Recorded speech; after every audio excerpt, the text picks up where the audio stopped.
পৃথিবীর সবচেয়ে আধুনিক জ্ঞান হলো বিজ্ঞান।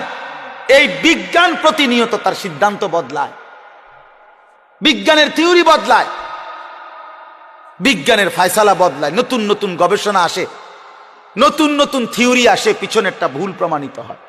আমরা ছোটবেলায় পড়ছি, আমরাও জেনারেল লাইনে পড়ছি, সায়েন্স বিজ্ঞান বিভাগ থেকে আমি পাশ করা, আমি তো জেনারেল লাইনের পড়ালেখাও করছি।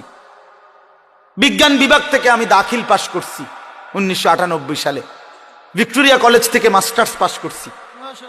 এই জন্য বন্ধু আমি তো পড়ছি। বিজ্ঞানের থিওরি তো প্রতিনিয়ত বদলায়। পিথাগোরাসের থিওরি, কোপার্নিকাসের থিওরি, এক সময় ছিল পৃথিবীতে যে কারো সিদ্ধান্ত ছিল পৃথিবী স্থির বাকিটা ঘোরে, কখনো সিদ্ধান্ত ছিল এরপরে সূর্য স্থির বাকিটা ঘোরে। এরপরে সর্বশেষ যখন আধুনিক বিজ্ঞান আসলো, নিউটন পরবর্তী, ওনারা বলল যে না, সব কিছু ঘোরে। কোরআনুল করিম 1500 বছর আগে বলছে ওয়াকুল্লুন ফি ফালাকিন ইয়াসবাহুন, সব কিছু ঘোরে।